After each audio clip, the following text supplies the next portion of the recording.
The reason you're unhappy, ladies and gentlemen, is because you are focused on the wrong thing. You're focused on the wrong thing. Now, let me explain this train of thought so that I can synthesize it in a way that you can process it clearly. I was recently in Dubai with about 150 entrepreneurs in my community. I did a little pop-up, a little free meetup. And as I sat there listening to their questions and digesting the information that they were sharing with me, the most common question that I received was, Luke, how do I make $1 million? What are the tips and tricks and secrets in order to get to the next level in my career, in order to get to the next level in my business? Secrets, tips. What the fuck are you talking about, my brother? Tips, secrets to success. You're focused on the wrong thing. You're focused on the $1 million. No wonder you're unhappy. You're focused on that which you cannot control. No wonder you can't achieve anything. You're focused on the wrong thing. Now, there's a verse in the Bible that says, do not be fooled. God cannot be mocked. As a man sows, so shall he also reap. Now, what does this mean? This means that for everything that you input, you will output in equal proportion. How foolish would it be for a farmer to curse at the soil, expecting fruit when he has planted nothing, when he has not carefully watered and supervised the growth of his labor? It is stupid. Yet we do the exact same thing in our own lives. We expect a result without putting anything in. We expect an output that we cannot control, yet that which we can control, which is the input,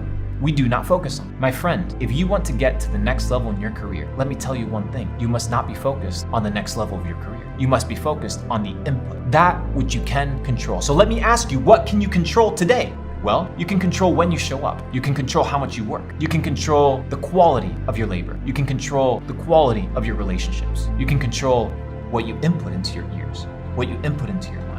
But nobody wants to focus on that because it's too laborious. It requires too much patience. My friend, patience is bitter, but its fruit is sweet. So the reason you are unhappy is because you want something that you have not worked for. You want something that you have not earned. And that which you earn will come to you in due time and in due process. But you must be focused on putting in the hours, the energy, the attention, the dedication in order to receive that which you want. You look at the podium and you look at these champions receive trophies and medals, and you assume that they just landed there. You just assume that they just achieved greatness by luck. There is no such thing as luck, only probabilities. So as you increase your input, you increase your probabilities. So my friend, my question to you today is, what are you inputting into your life? Because where you are today is completely based on the input of your life. Period. There is no debating on this thought. It's very simple. Isaac Newton said it. For every action, there's an equal and opposite reaction. So that which you input, you will receive in equal proportion. It's very straightforward. It is a universal law, and these universal laws are unflexible. They are unbendable. You cannot get past them. The process is the prize. The pursuit of becoming is the prize. Once you achieve that which you wanted to achieve, you will look back at the process and realize that who you became in that season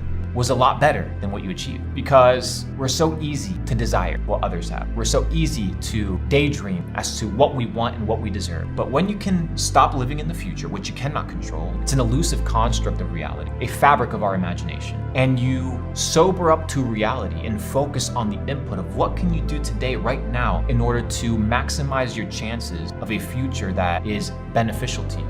Then and only then will you become a person that lives in a state of equanimity. So I ask you again, what are you inputting in your mind, in your ears, through your eyes, through your relationships, through your work, through your dedication? Do not be fooled. God cannot be mocked. Walk with power, walk with truth.